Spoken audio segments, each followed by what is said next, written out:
ನಮಸ್ತೆ ಫ್ರೆಂಡ್ಸ್, ರಾಜ್ ಜಾಬ್ಸ್ಗೆ ಸ್ವಾಗತ. ಫ್ರೆಂಡ್ಸ್, ಹೊಸದೊಂದು ನೇಮಕಾತಿಯ ಮಾಹಿತಿ ನೋಡಿ. ಕರ್ನಾಟಕ ರಾಜ್ಯ ಸರ್ಕಾರದಿಂದ ಇದೀಗ ಬಂದಂಥ ಬ್ರೇಕಿಂಗ್ ನ್ಯೂಸ್ ನೋಡಿ. ಇದೀಗ ಬಂದಂಥ ನೇಮಕಾತಿಯ ಒಂದು ಇನ್ಫಾರ್ಮೇಷನ್ ಬಿಡುಗಡೆಯಾಗಿದೆ ನೋಡಿ. ಸರ್ಕಾರದ ವಿವಿಧ ಇಲಾಖೆಗಳಲ್ಲಿ ಒಟ್ಟು 2.84 ಲಕ್ಷ ಹುದ್ದೆಗಳು ಖಾಲಿ ಇದ್ದಾವೆ. ಹಾಗೆ ಅದರಲ್ಲಿ ಈಗಾಗಲೇ 24,300 ನಾನ್ HK ಹಾಗೂ 32,132 HK ಹುದ್ದೆಗಳು ಸೇರಿದಂತೆ ಒಟ್ಟು 56,432 ಹುದ್ದೆಗಳಿಗೆ ಭರ್ತಿಗೆ ಈಗಾಗಲೇ ಕ್ರಮ ಕೈಗೊಳ್ಳಲಾಗಿದೆ ಅಂತ ಹೇಳಿದ್ದಾರೆ. ಇನ್ನು ಒಳ ಮೀಸಲಾತಿ ಬಿಕ್ಕಟ್ಟಿನಿಂದಾಗಿ ನೇಮಕಾತಿ ಪ್ರಕ್ರಿಯೆಯಲ್ಲಿ ವಿಳಂಬ ಉಂಟಾಗುತ್ತಿದ್ದು, ಈಗ ಆ ಸಮಸ್ಯೆ ಬಗೆಹರಿದಿದ್ದು ಆರ್ಥಿಕ ಇಲಾಖೆಯ ಅನುಮತಿ ಪಡೆದು ಹಂತ ಹಂತವಾಗಿ ಖಾಲಿ ಹುದ್ದೆಗಳನ್ನು ಭರ್ತಿ ಮಾಡಲಾಗುವುದು ಅಂತ ಮಾನ್ಯ ಮುಖ್ಯಮಂತ್ರಿಗಳು ಹೇಳಿದ್ದಾರೆ ನೋಡಿ. ಅದರ ವಿಡಿಯೋನ ಕೂಡ ಮುಂದೆ ನಿಮಗೆ ವಿಡಿಯೋದಲ್ಲಿ ತಿಳಿಸ್ಕೊಡ್ತೀನಿ ನೋಡಿ, ತೋರಿಸ್ತೀನಿ ನಿಮಗೆ.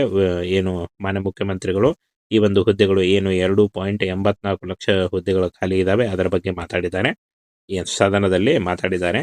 ಏನು ಬೆಳಗಾವಿಯಲ್ಲಿ ಇದು ನಡೀತಾ ಇದೆ, ಅಲ್ಲಿಂದ ಒಂದು ಮಾಹಿತಿಯನ್ನು ಬಿಡುಗಡೆ ಮಾಡಿದ್ದಾರೆ ನೋಡಿ.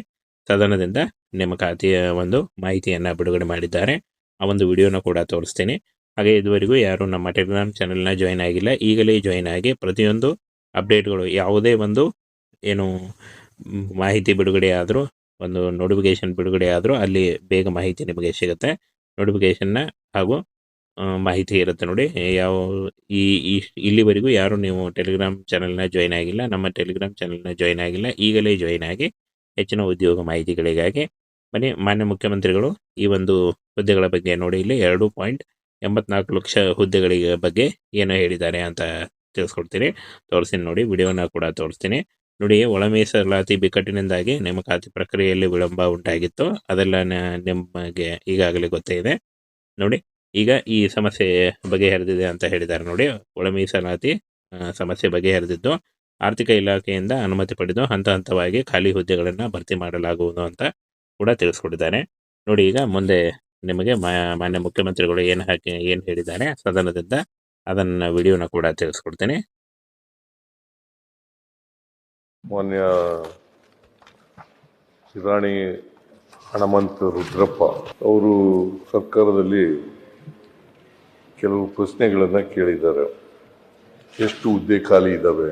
2,84,881 ಹುದ್ದೆಗಳು ಖಾಲಿ ಇದ್ದಾವೆ. 2,84,881 ಹುದ್ದೆಗಳು ಖಾಲಿ ಇದ್ದಾವೆ. 4,91,533 ಹುದ್ದೆಗಳು ಭರ್ತಿಯಾಗಿರ್ತವೆ. ಇದರಲ್ಲಿ ಹೊರಗುತ್ತಿಗೆ ಮತ್ತು ಗುತ್ತಿಗೆಯಿಂದ ಮಾಡಿರ್ತಕ್ಕಂಥ ಹುದ್ದೆಗಳು ಸುಮಾರು 96,844 ಇವನ್ನ ಭರ್ತಿ ಮಾಡಿದ್ದೀವಿ. ಇವನ್ನ ಕಳೆದ್ರೆ 1,88,037 ಹುದ್ದೆಗಳು ಖಾಲಿ ಇದ್ದಾವೆ. 1,88,037 ಹುದ್ದೆಗಳು ಖಾಲಿ ಇದ್ದಾವೆ. ಆಮೇಲೆ ವಿವಿಧ ನಿಗಮ ಮಂಡಳಿಗಳಲ್ಲಿ ಬೋರ್ಡ್ಸ್ ಅಂಡ್ ಕಾರ್ಪೊರೇಷನ್ಗಳಲ್ಲಿ 1,01,420 ಹುದ್ದೆಗಳು ಖಾಲಿ ಇರ್ತಕ್ಕಂಥವು. ಆಮೇಲೆ ವಿಶ್ವವಿದ್ಯಾಲಯಗಳಲ್ಲಿ 14,677 ಹುದ್ದೆಗಳು ಖಾಲಿ ಇದ್ದಾವೆ. 2,400 ಹುದ್ದೆಗಳು ಈಗಾಗಲೇ ಫೈನಾನ್ಸ್ ಡಿಪಾರ್ಟ್ಮೆಂಟ್ ಇಂದ ಕ್ಲಿಯರೆನ್ಸ್ ಸಿಕ್ಕಿದೆ. 24,300 ಹುದ್ದೆಗಳಿಗೆ ಸಿಕ್ಕಿದೆ. ಆಮೇಲೆ ಹೈದರಾಬಾದ್ ಕರ್ನಾಟಕ, ನೀವು ಹೈದರಾಬಾದ್ ಕರ್ನಾಟಕ ಬರಲ್ಲ, ಬಾಗಲಕೋಟೆಯವರು ನೀವು, ಕೂತ್ಕೊಳ್ಳಿ ಬಾಗಲಕೋಟೆಯವರು. 371J ಅದರಲ್ಲಿ ಹುದ್ದೆಗಳು ಭರ್ತಿ ಮಾಡಬೇಕಾಗಿರ್ತಕ್ಕಂಥದ್ದು 32,132.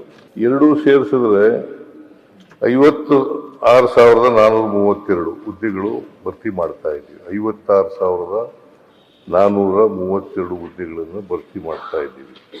ಸ್ವಲ್ಪ ಯಾಕೆ ವಿಳಂಬ ಆಯಿತು ಅಂತಂದ್ರೆ, ಒಳ ಮೀಸಲಾತಿ ಇತ್ತಲ್ಲ, ಆ ಒಳ ಮೀಸಲಾತಿ ಇದ್ದದರಿಂದ ವಿಳಂಬ ಆಯಿತು. 1 ವರ್ಷದಿಂದ ವಿಳಂಬ ಆಯಿತು. ಸೊ ಹಾಗಾಗಿ ಈಗ ಒಳ ಮೀಸಲಾತಿ ತೀರ್ಮಾನ ಆಗಿದೆ. ಇನ್ಮೇಲೆ ಹುದ್ದೆಗಳನ್ನ ಭರ್ತಿ ಮಾಡ್ತಕ್ಕಂಥ ಕೆಲಸವನ್ನ ಮಾಡ್ತೇವೆ ಅಂತಕ್ಕಂಥ ಮಾತುಗಳನ್ನು ಎಲ್ಲನೂ ಒಟ್ಟಿಗೆ ಮಾಡ್ಬಿಡಕ್ಕಾಗಲ್ಲ. ಎಲ್ಲನೂ ಒಟ್ಟಿಗೆ ಮಾಡಕ್ಕಾಗಲ್ಲ. 1,88,000 ಕೂಡ 37 ಒಟ್ಟಿಗೆ ಮಾಡಕ್ಕಾಗಲ್ಲ. ಹಂತ ಹಂತವಾಗಿ ಮಾಡಬೇಕಾಗ್ತದೆ. ಸೊ ಫೈನಾನ್ಸ್ ಡಿಪಾರ್ಟ್ಮೆಂಟ್ನವರು ಅವ್ರು ಕ್ಲಿಯರೆನ್ಸ್ ಕೊಡದೇನೆ ಮಾಡಕ್ಕಾಗಲ್ಲ. ಯಾಕಂತಂದ್ರೆ ಸಂಬಳ ಕೊಡಬೇಕಲ್ಲ. ನಾಳೆ ಸಂಬಳ ಕೊಡಬೇಕಾದ ಕಾರಣದಿಂದ ಕೊಡಬೇಕಾಗುತ್ತೆ. ಇಲ್ಲದ ಸಂಬಳ ಕೊರತೆ ಆಗ್ಬಿಡ್ತದೆ. ಬಜೆಟ್ನಲ್ಲಿ ನಾವು ಅಳವಡಿಸ್ಕೊಳ್ಳದೆ ಹೋದ್ರೆ ಬಹಳ ತೊಂದರೆ ಆಗ್ತದೆ. ಅದಕ್ಕೋಸ್ಕರ ಹಂತ ಹಂತವಾಗಿ ಭರ್ತಿ ಮಾಡ್ತಕ್ಕಂಥ ಕೆಲಸವನ್ನು ಮಾಡ್ತೇವೆ. ನಾನು ಹೌದು, ನಾನೇ ಫೈನಾನ್ಸ್ ಮಿನಿಸ್ಟ್ರು. ಅವ್ರಿಗೆ ಹೇಳಿ ಈಗ ನೀವು ಹೇಳಿದಿರಲ್ಲ, ಹಂತ ಹಂತವಾಗಿ ಮಾಡ್ಲಿಕ್ಕೆ ಮಾಡ್ತೀವಿ. ಈಗ ಒಳ ಮೀಸಲಾತಿ ಇದು ಕ್ಲಿಯರ್ ಆಗಿದೆ. 6%, 5% ಅಂತ ABC ಅಂತ ಮಾಡಿದ್ದೀವಿ. ಸೊ ಅದು ಕ್ಲಿಯರ್ ಆಗಿರೋದ್ರಿಂದ ಇನ್ ಮುಂದೆ ಇಷ್ಟೊಂದು ವಿಳಂಬ ಆಗ್ಲಿಕ್ಕೆ ಸಾಧ್ಯ ಇಲ್ಲ. ಭರ್ತಿ ಮಾಡ್ತಲೇ ಇರ್ತೀವಿ. ಹಂತ ಹಂತವಾಗಿ ಭರ್ತಿ ಮಾಡ್ತೀವಿ.